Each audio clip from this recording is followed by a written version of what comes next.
And I give the call to Member for Goldstein. Thank you, Deputy Speaker.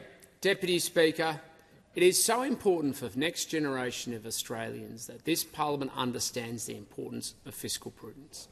Because when it comes down to it, when governments borrow from the future, what they do is not just pump prime the economy today, but they indebt future generations.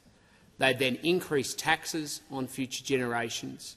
But in addition to that, they then add on inflation today. So when you see an uptick in inflation, as people are right now, and we saw that in the data this week, that is because this government is spending too much money. State and federal governments simply can't contain themselves. And when they do that, you pay the price today, you pay the price tomorrow, your children pay the price, and your children and your grandchildren will continue to pay the price into the future. And all because not just they can't manage money today, but in addition to that, they can't figure out and they're not prepared to invest in the reform this country desperately needs to build out the future economic growth that it desperately needs right now. It is hard. I am not going to try and pretend otherwise. But people elect governments to take responsibility, to stand up to the moment and to choose to be part of building Australia's future. And that is not what they are stepping up to the occasion to do. So their only solution is to try and spend their way out of their present problems and indebt future generations in the process. And it's even worse than that, Deputy Speaker, because the legacy of where we are now is only likely to compound. While we've had this government engage in victory laps every step of the way to date, it has not ended the problems of inflation. We've had the Treasurer out there saying the problem's over, we've reached the peak, it's all over. The data is increasingly showing that's not the case. And in fact, because they haven't addressed the root cause problems that are now confronting the economy, they are going to compound.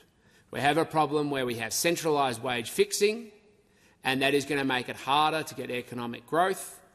Because of that, it's going to be harder for Australians to get jobs. But when you have centralised wage fixing, when you have a problem of low productivity, it only leads to one thing, which is higher inflation, higher interest rates and higher unemployment.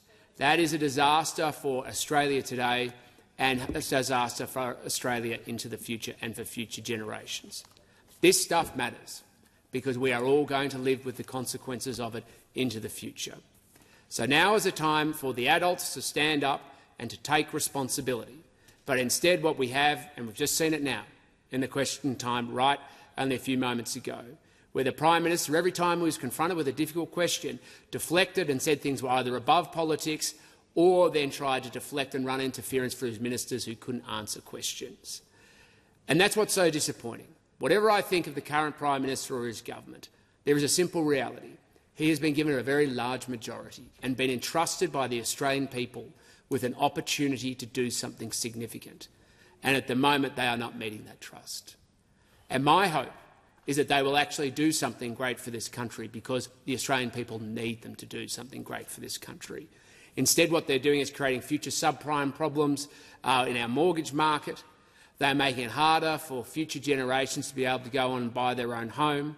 They're taking money that young generations desperately need for saving to be able to go towards their deposit for their first home and putting it into savings accounts, while the evidence increasingly shows that people have too much money in their super, but they're not having enough for their savings for their first home. Their priorities are wrong because every bit of their decision-making is focused on how they can empower themselves and control Australians, not empower Australians. Now, Deputy Speaker, there is one other matter that I want to raise, and I'm saying this with generosity. During the 90-second section before question time, I asked to table some documents.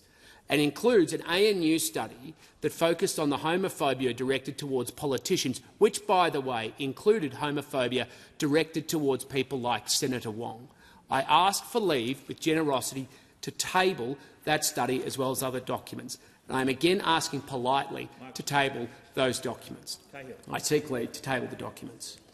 Is leave granted?